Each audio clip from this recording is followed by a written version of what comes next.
안녕하세요. 크리스찬 나우 김은교입니다. 지난 2월 16일 현지 시각 오후 2시에 한국인 관광객 35명을 태운 버스가 폭탄 테러를 받았습니다. 한국인 3명이 사망하고 15명이 부상을 당하는 큰 사건이 일어났습니다. 이 사고를 어떻게 생각해야 될지요? 너무도 아름다운 땅이고 또한 성서적으로 의미가 깊은 곳이기에 꼭 가봐야 하지만 그 주변은 테러가 테러를 잇고 또 복수가 복수를 낳고 있으며 폭력이 폭력을 낳고 있습니다. 이 지역에 대해서 어떻게 생각해야 될지 오늘 생각해 보겠습니다.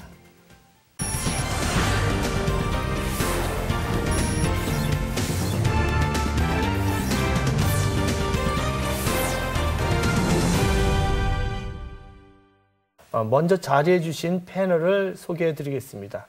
이번에 테러가 발생한 도시 타바 현지에 직접 다녀오시고 중동 전문 칼럼니스트로 활동 중인 나들목교회 선교 목사 김동문 선교사님 나와주셨습니다. 네, 감사합니다. 그리고 이스라엘 히브리 대학교에서 유학하셨고 그동안 신학대학원 학생들을 위한 성지 연수를 매년 직접 인솔해 오신 서울신학대학교 구약학 교수 권혁승 교수님 함께해 주셨습니다. 교수님 감사합니다. 감사합니다. 네. 이번 사건을 취재하고 보도한 CBS TV 보도부 조혜진 기자님 나와주셨습니다. 감사합니다. 안녕하세요. 그럼 이번 사건 어떻게 봐야 될지 영상을 보시겠습니다.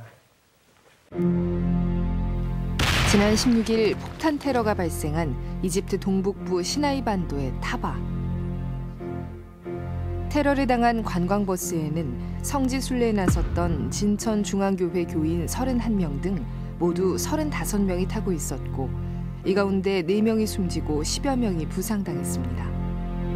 한국인 사망자는 진천중앙교회 김홍렬 권사를 포함해 이집트 현지 여행업체 사장 제진수 집사와 한국에서 동행한 인솔자 김진규 목사 등 모두 3명입니다. 사고 당시 타바 국경초소에서 출국 소속을 위해 현지 가이드가 내렸다가 다시 버스에 탑승하려는 순간 괴한 한 명이 버스 안으로 들어왔고 실랑이 끝에 폭탄이 터졌다고 알려졌습니다. 외신들은 이번 테러가 2004년과 2006년 이집트 시나이 반도 남부 지역에서 120명이 희생된 이후 처음 일어난 관광객 대상 테러라고 전했습니다. 또 이번 사건의 배후로 이슬람 과격파 무장 조직인 안사르 베이트 알 마크디스를 지목했습니다. 우리 정부는 이번 사건이 특정 종교를 대상으로 했다기보다는 임시정부 측의 반감을 품은 세력의 소행인 것으로 보인다고 밝히고 특별 여행 경보를 발령했습니다. 아주 마음 아픈 사건이었습니다. 이번에 참변을 당한 진천중앙교회 어떤 교회인지요? 네, 진천중앙교회는 대한예수교 장로회 통합 측에 소속된 교회이고요. 이 교회가 60주년을 맞았습니다. 그래서 60주년 행사가 여러 가지가 있었을 텐데 그중에 하나가 성지순례 여행이었고 오랜 동안 준비를 해서 떠난 것으로 알고 있습니다. 그렇군요. 권 교수님, 보통 그 성지순례라고 한다면 그 이스라엘을 많이 가는 것 같은데 이번엔 시나이 반도였어요. 시나이 반도에 어떤 특별한 의미가 있는지요? 이 시나이 반도가 중요한 것은 이곳에 시내산이 있기 때문입니다. 시내산에서는 모세가 부름을 받았고 또 그 후에 출애굽한 이스라엘 백성들이 이 시내산에서 하나님과 언약을 맺는 그래서 하나님 백성이 되는 중요한 사건이 있었죠. 물론 그때 십계명과 언약법을 받게 되고 그 후에는 예배의 중심지인 성막을 제작한 것도 바로 이곳 시내산에서였습니다. 네. 그 후에 이스라엘 백성들이 가나안 입국에 실패한 뒤에 가데스바니아를 중심으로 이 시나이 반도 이 지역에서 40년 동안 방랑 생활을 하는데 그 기간이 신앙 훈련을 받았던 기간입니다. 그런 점에서 이 시나이 반도는 우리들에게 신앙의 좋은 체험을 할 수 있을 뿐만 아니라 우리 자신을 돌아볼 수 있는 이 사막 속에서 또 우리가 하나님과의 관계가 어떠해야 되는가를 묵상할 수 있는 좋은 장소가 될 수 있습니다. 아, 그렇구나. 다녀오신 분들이 새벽에 이렇게 손을 들고 이렇게 동트는 시내산에서 이렇게 기도하는 모습 이런 것을 많이 찍어 오시는 것 같아요. 근데 원래부터 성지 순례자들이 꼭 들르는 코스인가요, 이 코스가? 성지 여행의 가장 중요한 것은 이스라엘이죠. 네. 성경의 한 70% 이상이 이스라엘을 중심으로 이루어졌기 때문에 그렇습니다. 그러나 이스라엘을 가기 위해서 또 이집트를 거쳐가는 것도 좋은 여정이 될 수 있기 때문에 이스라엘을 가기 위해 이집트를 거쳐서 시내산을 들려가는 게 보편화되어 있는 셈이죠. 아, 그렇구나. 성 기사님, 이번에 직접 타바를 다녀오셨어요. 예. 현지 갔다 오시고 느낀 점이 있으실 텐데 어떠신지요? 일단 타바 국경으로 갔을 때 약간의 어떤 변화들이 있을 거라는 생각을 했었는데 충격적인 것은 일상이 그대로 유지되고 있다는 것과 한쪽에서 테러 현장이 그냥 이렇게 흔적만 남아있는 속에서도 사람들은 무덤덤하게 움직였던 부분들하고요. 그리고 타바 국경을 넘어서 샤르멜-셰이크 이제 병원 쪽으로 이동할 때도 보면 그냥 통상적인 어떤 경계 근무 정도가 진행되고 있었던 부분들.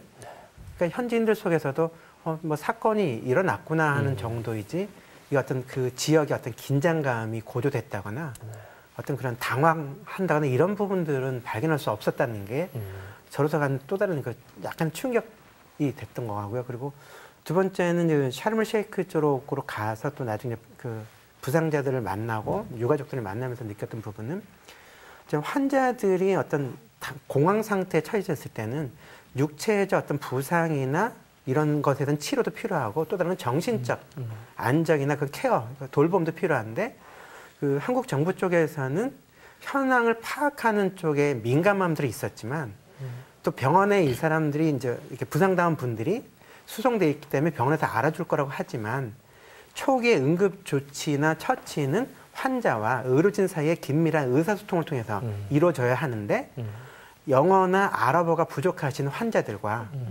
또 영어나 한국어가 전혀 안 되는 현지 의료진 사이의 소통의 채널이 많이 이제 가동되지 않음으로 해서 적절한 처치를 받지 못해서 오히려 부상 정도가 좀 오히려 병원에서도 좀 심해졌던 부분 또한 듣게 됐을 때 가니까 안타까움들이 존재했었거든요. 그래서 어쨌든 신속한 대응이라는 게 외교부 차원에서 진행됐지만 그 신속 대응이 상부에 계속 보고해야 되는 그 수시 보고해야 되는 부담들이 현재 파견된 분들한테 있다 생각이 들거든요. 근데 거기서 파견된 분들조차도 긴급 이건 응급 사태 속에서는 어떤 의료 쪽을 알고 계신 분 또한 정부 쪽에서는 긴급하게 파견해서 현지 의료진과의 조율을 해나갔어야 되지 않는가. 근데 그런 부분에 대한 어떤 배려, 그러니까 어떻게 보면 이거 위기 상황에 대한 대처 매뉴얼 안에 그런 어떤 나중에 보도를 통해서 나왔던 거지만 그 몸은 다치지 않았지만 나중에 그 외상후 스트레스 증후군 때문에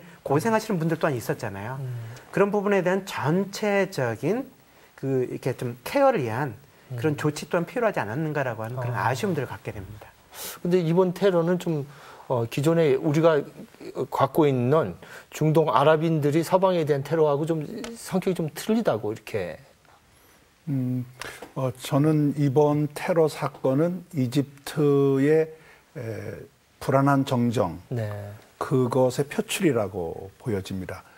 지난해 7월에 무르시 전 대통령이 이제 군부에 의해서 축출되면서 분위기가 아주 이제 불안해졌는데 그 군부가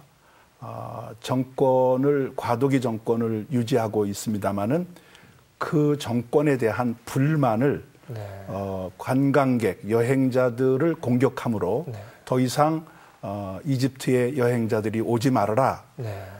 이렇게 함으로 현 군부에 대한 압박을 가하기 위한 수단이 아니었나 생각이 듭니다. 아, 그렇군요. 국내전적인 성격이 있었다 이런 말씀하시는데 김승 여사님, 이 타바 지역 원래 테러가 빈번했던 곳인가요?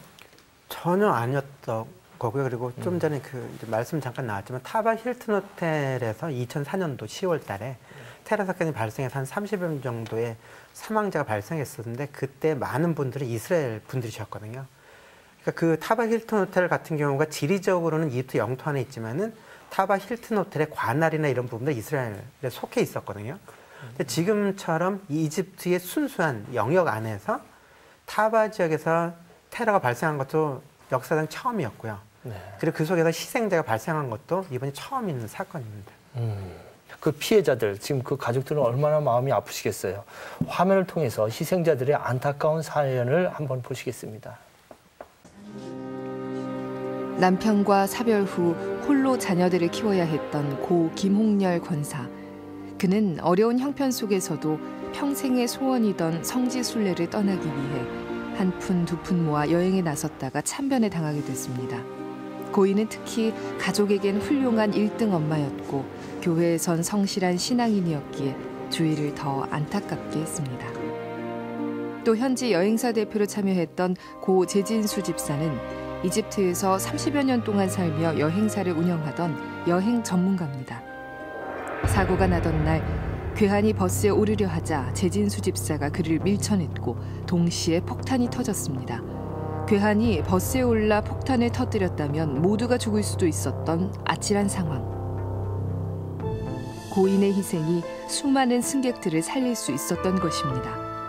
카이로 한인회는 이 같은 고인의 희생 정신을 기리고 그를 추모하기 위해 분향소를 마련하고 애도를 표했습니다. 아잉아 안녕 아빠야. 반면 한국에서 같이 출발했다가 변회당한 고 김진규 목사. 그는 지난해 말로 3년의 교회 부교역자 사역을 마치고 잠시 쉬며 제2의 사역을 준비하던 길에 여행사의 제안으로 가이드에 동행했던 게 마지막 길이 됐습니다.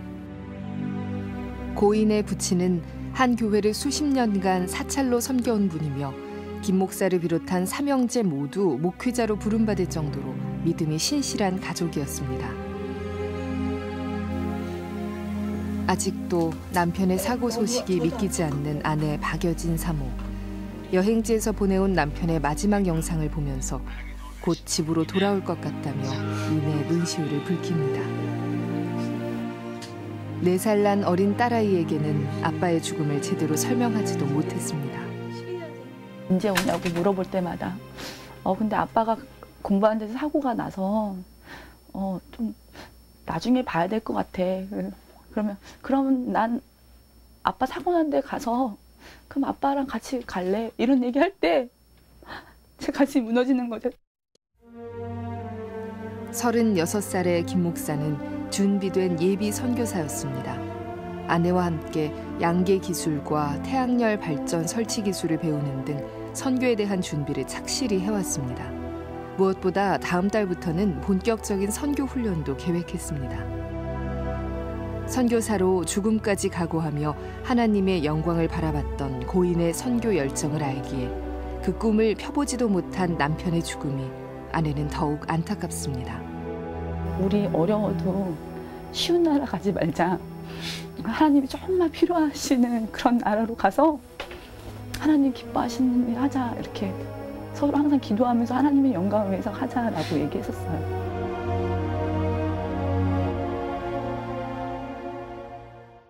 더 많은 피해자가 속출할 수 있었는데 몇 분이 희생하여서 그 희생을 막았다는 영상을 보았습니다.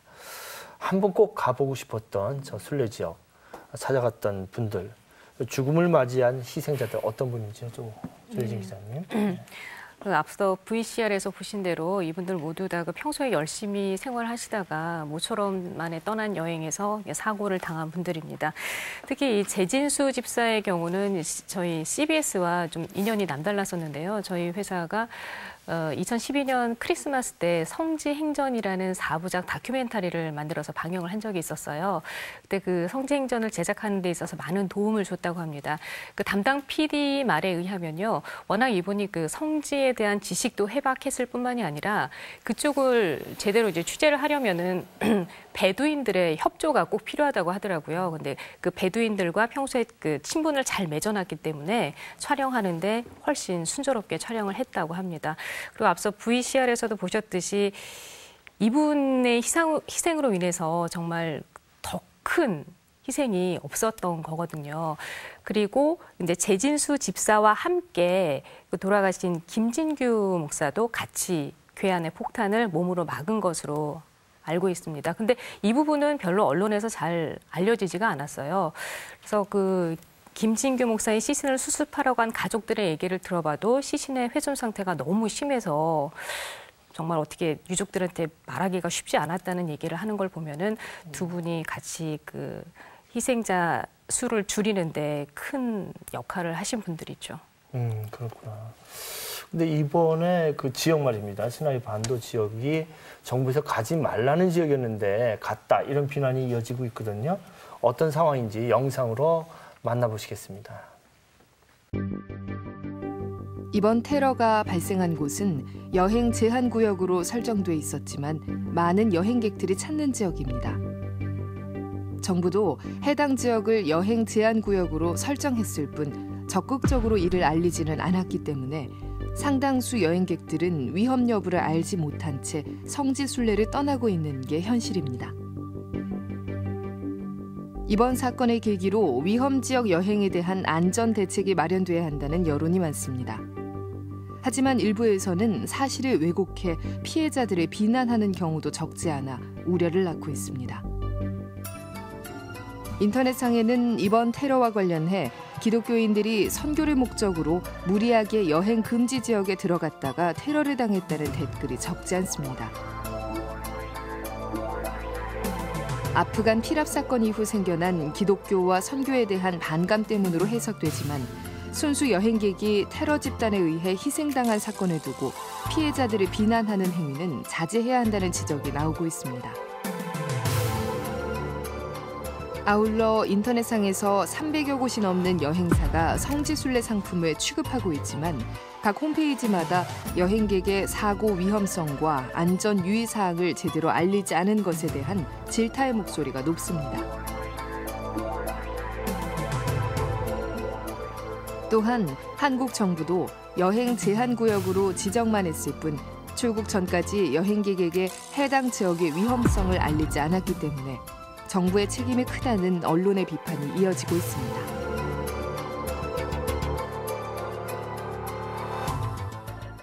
네, 외무부 홈페이지에 보면 3단계 여행 제한 지역으로 나와 있는데 이것이 사실은 많이 알려지지 않고 또한 이렇게 경고되지 않고 이런 상황인 것 같습니다. 이 지역, 조 기자님, 이 작년에 성지순례 다녀오셨죠? 예. 네. 그런데 이번에 이 사건을 제2의 샘물교회 피랍 사건으로 이렇게 또 비판하시는 분들이 적지 않은 것 같아요. 여론의 질타 또는 언론의 질타 이렇게 많은데 또 이런 사건이 터질 때마다 그 중동인들을 비난하거나 아니면 이제 약자인 중동인들의 자세를 이해하자 이런 양자가 이제 갈라지면서도 똑같이 의견이 되는 건 요즘에 무조건 기독교를 비판하는 이런 현상들이 또 대중의 심리에서 일어나는 것 같은데 어떻게 봐야 할지요? 네, 맞습니다. 지금 이제 덮어놓고 비난하는 분들이 굉장히 많더라고요. 근데 제가 판단할 때는 일단 우리 사회에서 일어나는 일들 중에 부정적인 일 중에 기독교가 정말 요만큼이라도 연결이 돼 있으면은 앞뒤 관계 따지지 않고 일단 비난하고 보는 그런 분위기가 지금 팽배합니다. 이거는 그 일부 목회자들이 윤리적인 문제가 일어나면서 기독교에 대한 신뢰가 상당히 떨어져 있는 가운데 정말 일부 정말 그 평범한 성도들이 피해를 보게 되는 그런 상황이 벌어진 거죠. 이분들이 단순한 여행객들이거든요. 그리고 나름 성지순례를 가서도 조심을 했다고 합니다. 그러니까 뭐 기도를 할 때도 눈을 뜨고 기도를 한다든지, 그리고 목사님을 부를 때도 뭐 김 부장님 이렇게 부르면서 나름 뭐 성지순례를 왔다는 티를 안 내고 단순 관광객 워낙 많이 오니까요, 전 세계에서. 그래서 관광객으로 그렇게 또 조심을 하면서 지냈는데도 불구하고 이제 사고를 당한 것인데, 그 여행지가 하필 이제 중동 지역이고 또 교회가 단체로 떠났고 하면서 사람들은 그 예전에 아프간 피랍 사건을 떠올리게 되는 거예요. 전혀 상관이 없음에도 불구하고 그 기억이 떠오르는 데다가 이 반기독교적인 감정까지 더해지면서 일단 덮어놓고 비난을 하게 되는 거죠. 지금 저는 그렇게 보고 있습니다. 그리고 또 위험한 지역인데 왜 갔느냐 이런 비난들이 있어요. 지금 그 3단계로 돼 있는 거 맞습니다. 외교부 홈페이지에 가보면요. 그 이집트, 이스라엘, 터키가 다 2단계와 3단계에 걸쳐져 있어요. 1단계는 여행 유의, 2단계는 여행 자제, 3단계는 여행 제한이고요. 4단계가 여행 금지입니다. 여행 금지인 국가는 그 4개 나라 정도밖에 안 돼요. 근데 우리가 성지 순례를 가는 나라들이 거의 이스라엘, 이집트, 터키, 그리고 저도 이집트를 제외하고는 이 성지 순례 이스라엘과 터키를 다녀왔습니다. 근데 저조차도 이렇게 위험한 지역인지 모르고 갔거든요. 그러니까 이거를 여행사에서 알려주는 것도 아니고 제가 출국하는 과정에서 뭐 누가 와서 이렇게 위험한 지역인데도 당신 정말 갈 거냐 하고 한번 물어보주는 사람도 없고, 제가 어제 외교부하고도 통화를 해봤습니다. 지금 이집트에도 들어갈 수 있습니까? 네, 들어갈 수 있습니다. 이거 뭐예요? 그리고 제가 정말 한 가지 정말 더 얘기하고 싶은 거는요.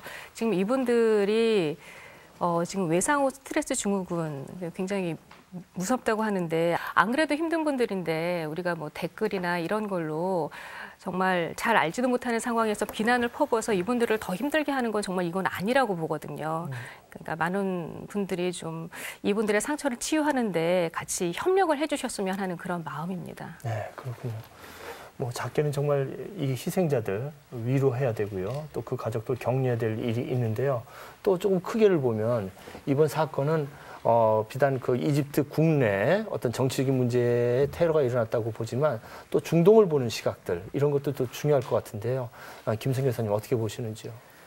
조금 더 안타까운 부분은 이제 한국 사회 또 한국 교회가 아랍 세계 전체를 어떤 위험한 지역, 그리고 아랍인들을 잠재적인 어떤 위험 요소로 생각해오는 그런 흐름들이 많았다가 조금씩 줄고 있던 상황에서 이번 사건이 터짐으로 인해서 한국 교회와 한국 사회 속에 아랍인 또 이슬람 세계에 살고 있는 사람들에 대한 부정적인 시각이나 어떤 거부감들이 늘지는 않을까 상당히 조심스럽거든요. 네.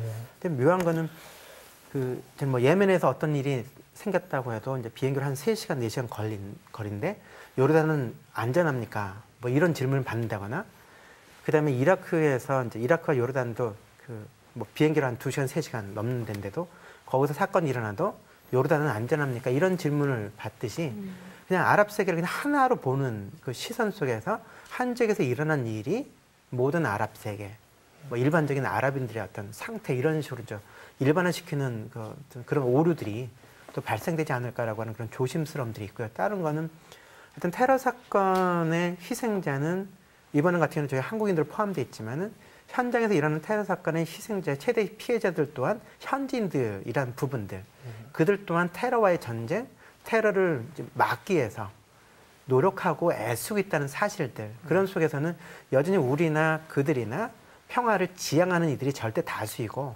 소수의 어떤 평화를 깨는 이들에 의해서 다 같이 긴장하고 고통을 겪고 있다는 이런 공감 또한 상당히 필요하지 않은가. 그래서 그런 부분 속에서는 우리 이번에 어떤 그 희생자들과 그 피해자들, 그 가족들을 돌보는 부분도 또한 있고, 또 넓게 나아가서는 어떤 중동 현지에서 그냥 일상을 살아가고 있는 그 땅의 사람들에 대한 시선도 우리가 좀 따스한 시선, 아니면 함께 그 고통을 껴안는 시선으로까지 가면 좋지 않을까라고는 안타까운. 그러니까 중동의 아랍인에 대한 무조건적인 증오, 이런 건 좀 조심해야 된다는 것이죠. 그래서 이번 일로 인해서 그것이 또 강화되지 않았으면 좋겠다. 네. 그런 마음. 아랍인들이 겪었던 그 고통이라든지 그 고통의 역사도 좀 우리가 공부해야 되지 않나 이런 생각이 들어봅니다. 마지막 질문입니다. 할 얘기가 참 많은데요. 이제 이 여행을 우리 성지 순례라고 하거든요. 성지 순례. 이거 꼭 가봐야 될지, 그 의미, 한국 교회가 성지 순례에 대해서 어떻게 생각해야 될지 마지막 말씀을 좀 두 분께 여쭤보고 싶습니다. 우리 김성 교사님처럼. 성지 순례라는 어떤 프로그램에 대한 그런 고민보다는 이제 여행 자체는 새로운 문화 또 새로운 사람들을 만나서 그들과 우리가 다르지 않은 사람들이라고 하는 그런 공감을 갖는 것이 저는 여정이라 생각이 들거든요. 그래서 중동 지역을 방문하게 되는 분들이 계시다면 그냥 땅만 밟고 오는 것이 아니라 그 속에서도 사람들이 살고 있구나. 그리고 우리와 다른 역사를 갖고 있지만 그 땅의 백성들도 하나님의 마음은 그들과도 향해 있다는 것들을 우리가 좀 이해하는 그런 여정이 되면 좋지 않을까.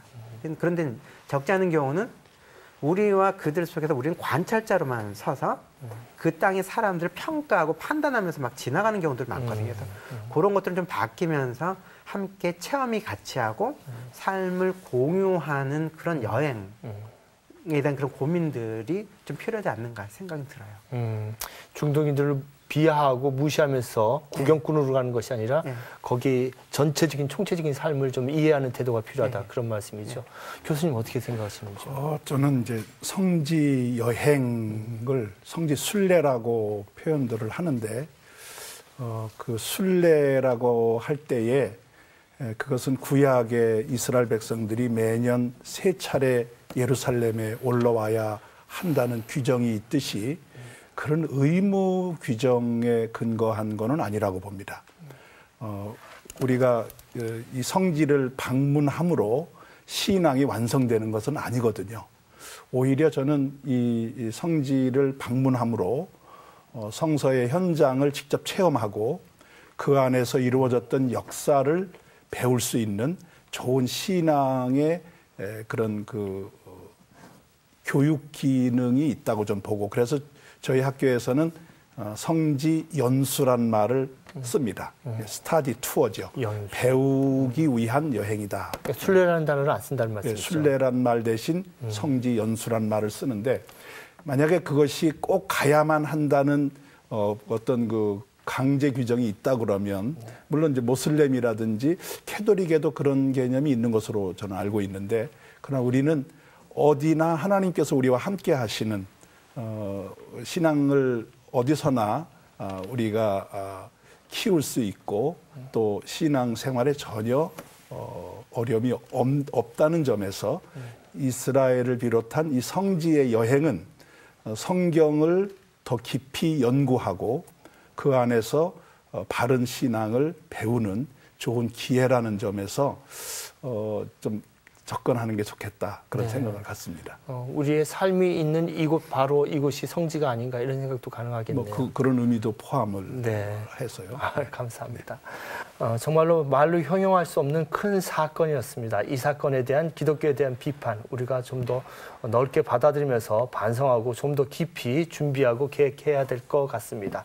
또한 성지 여행이 단순히 여행으로 끝나는 것이 아니라 좀 더 이 중동과 아랍의 아픈 역사를 총체적으로 이해하는 계기가 되어야 한다. 이런 말씀도 나눠보았고요. 무엇보다도 가장 중요한 것은 진천 중앙교회와 그 피해자 가족에게 위로를 보냅니다. 여러분들의 따뜻한 기도와 격려가 필요한 시점입니다. 오늘 세 분 귀한 말씀 너무 감사합니다. 고맙습니다.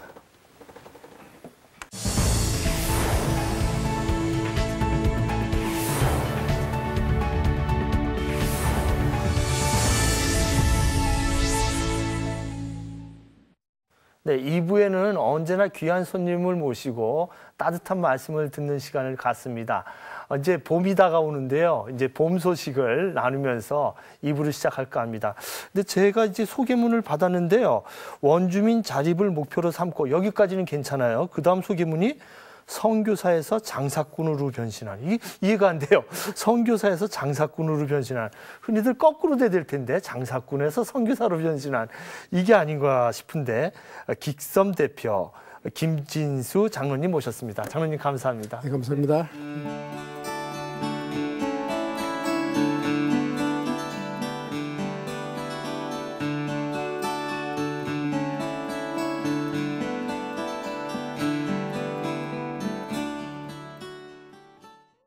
잠깐 귀국하셨죠? 네네. 이번에 어떤 일로 오셨는지요? 네, 제가 장사꾼입니다. 네. 그래서 뭐 장사꾼은 확실히 장사꾼 행세를 해야 되니까 네네. 제가 있는 이게 송이버섯하고 이제 고사리를 팔기 위해서 사실 좀 왔습니다. 아유, 이제 이렇게 세워놓지 한번 이렇게. 아니 이거 갑자기 우리 시청자들이 놀라겠어요. 이거 크리스찬 나오고 갑자기 홈쇼핑 시간으로 바뀌었는지 놀랄 것 같은데, 이게 좀 오늘 특별한 시간이 될 것 같습니다. 네, 감사합니다. 그런데 이 긱섬이라는 회사 이름이 긱섬이에요. 이게 좀 이상 영어도 아닌 것 같고, 어떤 취지로 여기를 만드셨고요. 최종 궁극적인 목표는 어떤 데 두고 계신지요? 제가 캐나다 원주민들은 사실은 많은 그 어려움을 안고 살아가고 있습니다. 네네. 특히 뭐 알코올 중독이 4명 중에 1명이 알코올 중독에 걸려 있고 자살률도 많고 그리고 학력도 저학력 문제 뭐 하여튼 복잡한 문제가 많습니다. 그중에 가장 중요한 문제가 셀프 에스팀, 그러니까 자존감이 없다는 거죠, 예, 결국은. 그것을 심어주기 위해서는 다른 방법이 없는 것 같아요. 네. 자기 스스로 할 수 있다는 네. 그것을 심어줘야 되는데 그것이 교육으로 되는 것도 아니고 실제로 뭔가를 하면서 실제로 보여줘야 되기 때문에 저는 비즈니스맨이었고 그래서 비즈니스를 정리하고 나서는 이 사람들을 위해서 나의 삶을 살아야 되겠다 해서 그 원주민 동네에다가 제가 원주민과 같이 비즈니스를 설립하고 결국 원주민 회사로 만들어지고 저는 나오는 게 제 목적입니다. 그러시구나. 긱섬이 그 테리토리 어떤 그분들이 원주민들이 사시는 동네 이름인가요? 예, 긱산이라고 긱산. 하는데요. 네. 긱산이라는 게 한 제법 많은 10,000명 이상 되는 그 만에서 한 2만 명 정도 되는 걸로 알고 있습니다. 그 사람들이 살고 있는 테리토리를 긱산이라 그러는데 회사 이름을 어차피 이 회사가 원주민 회사가 되어야 되기 때문에 저는 처음부터 이름 자체라도 그 냄새가 좀 풍기게 하기 위해서 긱스 머쉬룸 잉크 그러니까 주로 이제 송이버섯이나 이제 자연에서 나오는 것을 상품화하기 위해서 시작한 것이죠. 긱스에서 난 머쉬룸이라 송이버섯이다. 예. 어느 지역인가요? 지역이? 캐나다 보게 되면 알래스카와 인접한 완전 알래스카 최남단과 인접한 캐나다 지역입니다. 그쪽이구나. 예. 근데 이 대본에 보니까 이 굳이 여유로운 삶을 누릴 수 있는 나이에 또다시 일을 벌이시는 이유가 무엇인가? 이전에 큰 회사를 경영하셨다고 이렇게 알고 있거든요. 근데 제가 보니까 나이가 젊으신 것 같은데 저보다 뭐 한두 살 위 같으신데 이 대본이 이렇게 나오죠? 어떻게 나이가 많으신가 보죠? 나이가 많지 않습니다. 큰 회사라기보다는 뭐 혼자 시작했 것에 비하면 500명까지 키웠으니까 제법 중견 회사로 키운 회사입니다, 사실은. 그렇기 때문에 그리고 나이도 아직도 60이 안 됐으니까 아직도 젊은 상태입니다. 그러시구나. 1992년에 미국의 IT 관련 회사 ISI 회사 이게 어떤 회사인지? 예, 저는 그 컴퓨터 소프트웨어를 하는 회사였어요. 네네. 컴퓨터 소프트웨어를 하는데 고객들은 다 제약회사입니다. 제약회사였고 제약회사들이 신약을 개발하게 되면 그 방대한 서류가 시약청에 신청이 돼야 됩니다. 그때 들어가는 서류가 어떤 데는 심지어 100만 장까지 들어가는데 그것을 관리하고 편집하는 그런 소프트웨어를 저희 회사에서 개발해서 그것을 통해서 서비스를 하는 회사였습니다. 그러시구나. 이제 잠깐 우리 오늘 방송은 이제 비즈니스 선교에 이 중심을 두는데 근데 오늘 제가 좀 당황했어요. 선교사에서 장사꾼으로 변신했다. 그래서 제가 작가님한테 이거 잘못 쓴 거 아니냐고. 흔히들 이거 장사꾼에서 선교사로 변했다고 이렇게 쓰거든요. 근데 거기에 이르기까지 그 신앙 스토리가 어떻게 되는지 잠깐 말씀 좀 듣고 싶습니다. 저는 타고난 그 탤런트가 비즈니스입니다, 사실은. 그래서 저는 삶 자체가 선교라고 생각을 하고 있고요.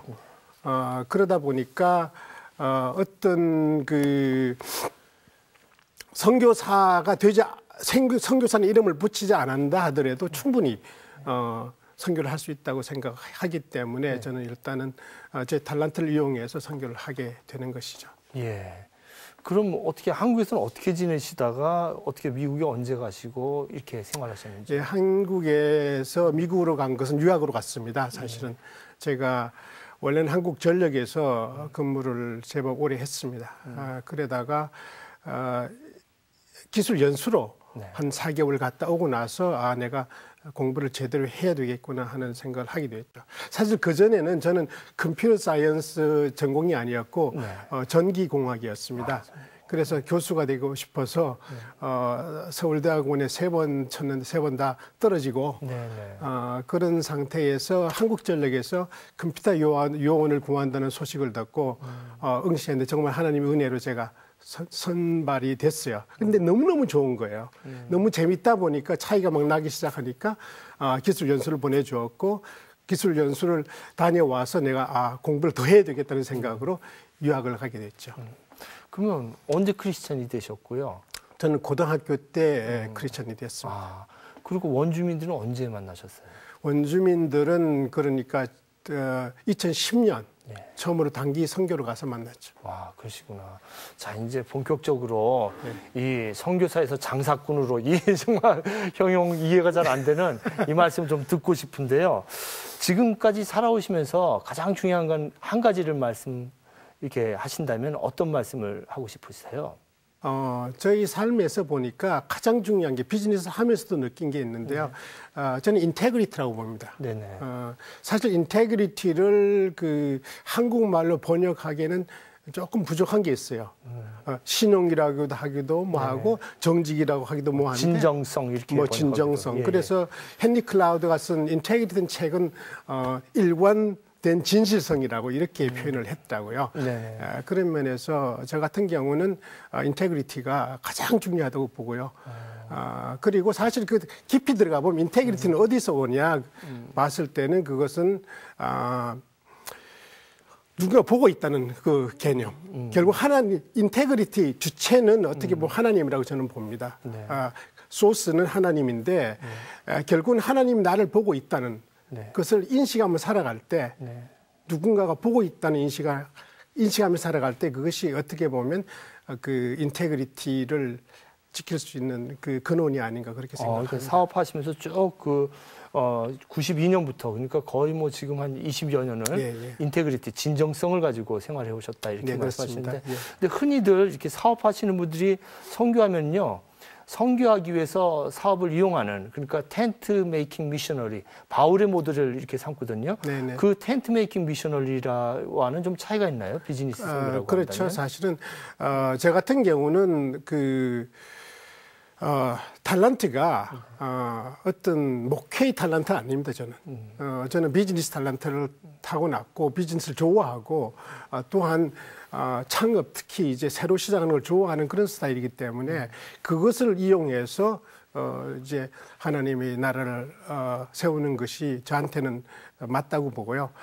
또한 그 비즈니스 하는 것과 선교는 따지고 보면 캐릭터가 많이 다릅니다. 선교를 하게 되면 예를 들면 99마리를 버려두고라 한 마리의 양을 찾기 위해서 99마리를 버릴 수가 있어야 되는데 선교는 비즈니스는 그렇게 하면 망하잖아요, 사실. 그러다 보니까 그 캐릭터를 맞춰야 되고 그러기 위해서는 어떤 기능을 분리시키지 않고 한 사람이 두 가지를 한다는 것은 저로 봤을 때는 쉽지 않다고 생각을 합니다. 삶 자체가 선교가 될 수 있게끔. 요 사이는 보세요. 어떻게 기독교인들이 좀 많이 이제 사회로부터 비판을 받는 게 복음이 전파가 되지 않았어가 아니라고 저는 봅니다. 기독교의 삶을 크리스천의 삶을 살아가지 않기 때문에 일어나는 문제이기 때문에 어떻게 보면 가장 중요한 것이 크리스천의 삶을 보여주는 것. 원주민들도 똑같습니다. 사실 원주민들이 복음을 받아들이지 못해서 문제가 있는 것이 아니라 결국은 복음을 잘못 받아들였기 때문에 침략자들이 침략자의 복음을 전파했기 때문에 어떻게 보면 상처를 준 경우가 되는 것이죠, 사실은. 정말 그 비즈니스 선교에 대한 새로운 개념을 제가 좀 배우는 것 같습니다. 그 막스 베버가 그 프로테스탄티즘의 윤리와 자본주의 정신이라는 책에서 이제 1904년부터 5년까지 한 2, 3년간에 걸쳐서 이분이 쓰신 논문집인데 거기 보니까 그 북유럽의 덴마크, 네덜란드 지역이 왜 이렇게 잘 사는가 그걸 연구해 보니까 프로테스탄트 개신교들이 약속을 잘 지키고 성실하고 잘 나누고 그래서 신용을 얻기 때문에 그 선교사가 따로 필요한 게 아니라 그냥 삶 자체에서 그렇게 잘 살 수밖에 없었고 그 당시가 개신교의 아주 융성한 시대였다. 그 논문인데요. 그거와 좀 비슷한 어떻게 보면 사회적 기업이라고 생각할 수도 있는가 보죠. 그렇죠. 물론 사회적 기업이라고 해서 그냥 주기한다기보다 결국은 삶을 통해서 보여주는 것인데요. 저는 사람들이 인테그리티를 지키지 안 할까에 대해서 한번 고민해 본 적이 있어요. 왜 그럼 인테그리티가 그렇게 중요한데 왜 이렇게 지키지 않을까? 사실 믿지 않기 때문에 그렇다고 저는 생각합니다. 왜냐하면 정말 믿는다면 행할 수밖에 없잖아요. 그런데 인테그리티를 지킴으로써 내가 손해가 본다고 생각을 하니까 안 지키는 게 아닌가. 근데 저도 경험에 의하게 되면요. 그게도 인테그리티 브레이크 이븐 포인트. 손이 분기점이 있다고 봅니다. 제 경험은 한 3년이라고 보는데 3년 이전에 손해예요. 네. 신용을 지키는 것 자체가. 네. 그래서 3년이 지나게 되긴 분명히 이익으로 돌아서는 것을 저는 경험했기 때문에 네. 지키면 실제로 이익이다. 네. 그렇게 믿는다면 신용을 지킬 수 않을 수가 없잖아요. 네네. 사실 그런 것이 저희 삶의 어떤 베이스입니다. 예. 장로님 근데 참 궁금해요. 이 고사리는 북미 사람들이 안 먹는 걸로 아는데 네. 그 안 먹는 걸 갖다 또 원주민들이 재배하거든요. 네. 근데 원주민들이 이것을 재배하면서 삶의 변화가 오는지요. 그리고 또 신앙의 변화도 있는지요. 네. 원주민들한테는 자기가 스스로 할 수 있다는 것이 되게 중요하기 때문에 이것을 통해서 회사를 같이 이제 세우는 겁니다. 따지고 보면. 네네. 이 품목이 중요한 것이 아니라 예. 자기네들이 할 수 있다는 자존심을 키우는 것이기 때문에 네. 되고요. 교회도 거의 지금 쓰러져가는 상태입니다. 그래서 저는 주로 청소년들을 위한 교회, 네. 청년들을 위한 교회를 세우고 싶은 마음입니다. 그래서 이 회사에서 돈을 벌어서 그 선교를 할 수 있도록 네. 그러니까 외부에서 돈을 받지 않고 스스로 안에서 자립할 수 있는 그런 그 선교 모델을 만드는 것이 저희 최종 목적이라고 생각하면 되겠습니다. 스페인 몬드라고는 그 신부님이 5-6명이 축구하다가 이렇게 점점 커져가지고 이제 큰 도시가 되고 대학도 생기고 그랬다고 그러는데 처음에 몇 명을 시작해서 지금 어느 정도 되는지요? 현재도 작습니다. 지금 일하는 사람은 한 10명 정도이고요. 물론 이제 밖에 가서 그 고사를 꺾고 오고 송이를 따오는 사람들은 뒤에 많습니다. 뭐 한 50명 그 정도 되겠지만은 이제 그 사람들이 같이 일을 하게 되는 것이죠. 작지만 큰 의미를 갖는 영적 공동체가 아닌가 이렇게 생각을 해봅니다. 장로님, 이제 마지막 말씀이신데요. 꼭 해야 되겠다 하시는 말씀 한번 듣고 싶습니다.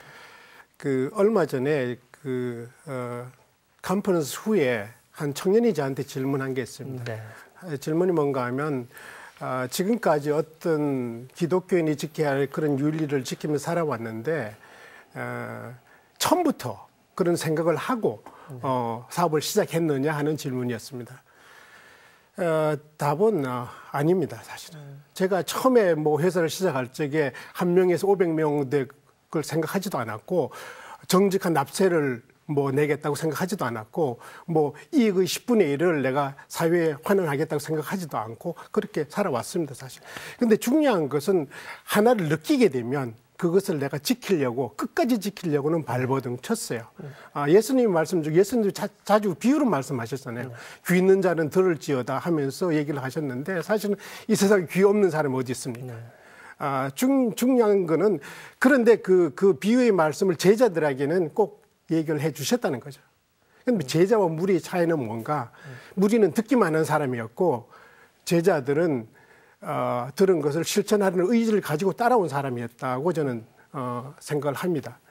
그래서 우리가 만약 그리스도의 제자가 된다는 것은 들으면서 끝나는 것이 아니고 사실은 삶으로 옮겨져야 되는 것이라고 생각을 하는데 저도 한때는 그랬어요. 말씀을 배우기만 하는 것이 아니라 실천을 해야 된다고 생각을 했었는데 나중에 제가 느낀 것은 내가 틀렸다.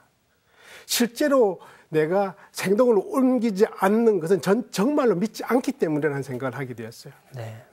그래서 우리 크리스찬들은 정말로 우리 삶을 통해서 정말로 빛과 소금의 역할을 보여줘야 하는 것이 우리 삶이 아닌가 그렇게 생각을 하게 됐습니다. 장로님 감사합니다. 감사합니다. 오늘 이렇게 또 국내뿐만 아니라 미주에서 활동하고 계시는 우리 장로님을 모시고 말씀 들을 수 있었습니다.